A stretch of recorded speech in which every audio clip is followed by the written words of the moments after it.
Kwa jina naitwa Dr. Saidi Nondo na ni daktari bingwa wa mifupa katika hospitali ya mkoa wa Ebongo. Leo katika vipindi vyetu vya kutoa elimu napenda kuzungumzia kuhusiana na maumivu ya mgongo yanayotokana na ukaaji mbaya. Hili limekuwa ni tatizo kubwa katika rika zote, kuanzia watoto wa shule, wafanyakazi wa maofisini, wafanyakazi wa viwandani na kadhalika. Kwa hiyo kwa leo nitagusia tu sababu moja ambayo kwa sasa imekuwa ni sababu inayoongoza kwa kuleta maumivu ya mgongo katika rika zote. Kawaida katika umbile la mgongo lilivyoumbwa halijaumbwa lenye kunyooka. Umbile la mgongo limeumbwa likiwa na mipindo mitatu. Mipindo hii ni kama ifuatayo. Hili ni fuvu ambalo linaonyesha umbile la mifupa ya binadamu. Na mifupa hii ya mgongo tunaweza tukaigawa katika maeneo matatu. Eneo la kwanza ni eneo la shingo ambalo umbile lake linakuwa ni C inayoangalia nyuma, au kwa lugha ya kitaalamu tunaita lordosis. Na pia kifuani kuna uvimbe au mpindo unaoangalia mbele, tunaita kyphosis. Na kwa hapa chini ambao mifupa hii kwa jina la kitaalamu tunaita ni lumbar, yenyewe pia ina C inayoangalia nyuma, au kwa lugha ya kitaalamu tunaita lordosis. Kwa hiyo ni kama AC ambayo haijapinda sana.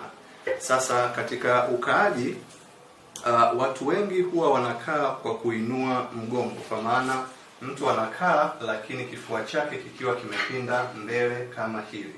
Kwa hiyo ukaaji huu kwa kutoa mgongo kama chula au kama kobe katika maeneo mengi, shuleni kwa upande wa wanafunzi, maofisini kwa upande wa wafanyakazi au viwandani, kwanza kabisa huwa unasababisha misuli ya mgongo kukaza.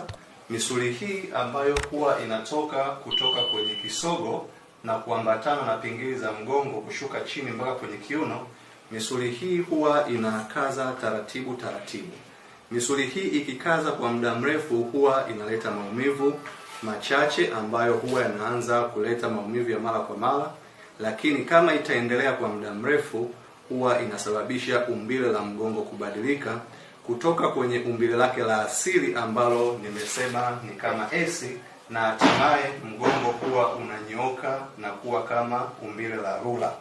Inapofikia mgongo umebadilisha umbile kutoka umbile lake la AC na kunyooka kuwa kama rula, hiyo huwa inasababisha kuminya pingili laini au tunaziita kwa lugha ya kitaalamu intervertebral disc, na pingili hizi pia zinaweza zikatanuka. Utanukaji wa pingili hizi unaweza pia kusababisha kuminya misuli ya fahamu inayoshuka kwenye miguu. Kwa hiyo misuli hii ya fahamu inatoka kwenye matundu madogo kati ya pingili moja na pingili nyingine, ikipitia kwenye makalio nyuma ya paja na kushuka kwenye miguu.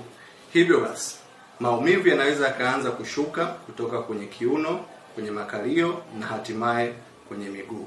Na inapokuwa imezidi kwa muda mrefu inaweza kuambatana na ganzi, miguu kuwaka moto, miguu kukosa nguvu au miguu kukakamana, hasa wakati wa usiku. Kutokana na hilo, ushauri mkubwa katika kuzuia tatizo hili, la kwanza kwa wale watu ambao wanakaa kitako cha muda mrefu ni kwamba usikae kitako cha muda mrefu. Hakikisha hata kama una kazi inayozidi masaa 5-6, yanapofika masaa 3 unahitajika usimame, uweze kujinyoosha kidogo, then ukae tena na kuendelea na shughuli yako. Yakipita masaa 3 tena unafanya vivyo hivyo. Unapokaa kwa muda mrefu bila kuinuka unasababisha misuli kuanza kubana taratibu. Lakini pia ukaaji uliokuwa salama na uliokuwa bora ni ukaaji ambao unaliwezesha umbo la uti wa mgongo kuendelea kukaa katika hali yake ya uhalisia. Ukaaji ambao wa wima bila kupinda mgongo kuelekea mbele.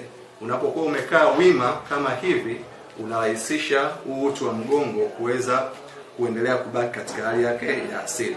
Au basi kwa wale watu ambao ni wa maofisini, kuna viti maalum ambavyo mbele yake kumetengenezwa umbo maalum ambalo linasaidia kufanya uweze kukaa katika hali ambayo iliyokuwa salama zaidi.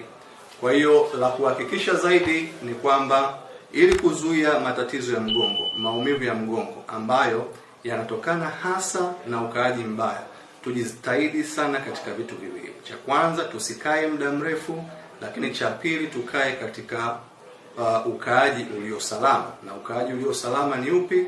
Ni ukaaji ambao haupindishi mgongo, bali unakaa wima ili kuweza kuweka uti wa mgongo katika umbo lake la asilia. Tutapoyafanya haya, tutaweza kuondoa maumivu ya mgongo kwa kiwango kikubwa, hasa yale yanayotokana na ukaaji mbaya.